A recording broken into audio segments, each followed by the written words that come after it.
ഇന്ന് നമ്മളൊരു പുതിയ വീഡിയോയാണ് ഈ 3-വേ കോർണർ വെച്ചിട്ട് അത് സിമ്പിൾ ആയിട്ട് തട്ടിലിപ്പില്ലേ, തട്ടിലിപ്പ് വെച്ച് നമ്മള് ഷോക്കേസ് ഉണ്ടാക്കുന്ന വീഡിയോ ആയിട്ട് കാണിക്കണേ. അപ്പൊ ഇത് നമ്മള് 3-വേ കോർണർ കൊണ്ട് തട്ടിലിപ്പ് നമ്മൾ സിംഗിൾ ഗ്രൂ ആണ് യൂസ് ചെയ്യാറ്. ഇത് തട്ടിലിപ്പ് സിമ്പിൾ ആയിട്ട് വീഡിയോസ് ചെയ്യണം. ഓക്കെ, ഇതേമാതിരി 3-വേ കട്ട് ചെയ്യാം മെഷീനിൽ. ഓക്കെ, എന്നിട്ട് ഇത് 3-വേ ആയിട്ട് ഓക്കെ കോർണർ. അപ്പൊ ഇത് നമ്മൾ ഫസ്റ്റ് മെഷീനിൽ കട്ട് ചെയ്യേണ്ട രീതിയായിട്ട് കാണിക്കണേ. 45 ഡിഗ്രി നമ്മൾ ഇങ്ങോട്ട് ക്രോസ് കട്ട് ചെയ്യാം. ഓക്കെ, ഫസ്റ്റ് നമ്മൾ ഈ നോക്കണം, പൊസിഷൻ നോക്കണം. 45 ഡിഗ്രിയിൽ ഈ നമ്മൾ ലിപ്പുള്ള സൈഡിലേക്ക് 45 ഡിഗ്രി കട്ട് ചെയ്യാം. നെക്സ്റ്റ് നമ്മൾ നേരെ അത് ലിപ്പ് ഭാഗം നമ്മൾ മെഷീനുമ്പോൾ ചാരി വെച്ചിട്ട് അടുത്ത ഡിഗ്രി കട്ട് ചെയ്യാം.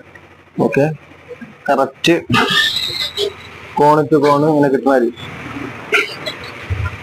ഇതാണ് നമ്മൾ ലിപ്പ് കട്ട് ചെയ്യുന്നത്. 3-വേക്ക് വേണ്ടിയിട്ട് കട്ട് ചെയ്യുന്ന ലിപ്പിന്റെ സെക്ഷൻ വെച്ചിട്ട് കറക്റ്റ് 3-വേക്ക് കട്ട് ചെയ്യും. ഓക്കെ, കറക്റ്റ് 3 കണ്ട് കയറി കഴിഞ്ഞാൽ 3-വേന്റെ കോർണർ കാണില്ല, പക്ക ജോയിന്റ് ആയിട്ട് കിടക്കുന്നത്. ഓക്കെ, കറക്റ്റ് വൃത്തിയായിരിക്കും. ഒരു ഷോക്കേസിന്റെ ബോക്സ് ആക്കുന്ന രീതിയായിട്ടാണ് പറഞ്ഞ് നേരെ സിമ്പിൾ ആയിട്ട് 3-വേ ബോക്സ് കട്ട് ചെയ്യാം. അലുമിനിയം പണിക്കാർക്ക് ഇത് ഏറ്റവും വേഗത്തിൽ മനസ്സിലാവുന്ന ഓപ്ഷനാണ്. ഫുള്ള് ഫ്രീ ആയിട്ട് കട്ട് ചെയ്തിട്ട് അതുകൊണ്ട് നമുക്ക് എന്തൊരു ഒരുപാട് സെക്ഷൻ ലാഭമായിരിക്കും. പിന്നെ ഷീറ്റ് ഇടാൻ എളുപ്പമായിരിക്കും.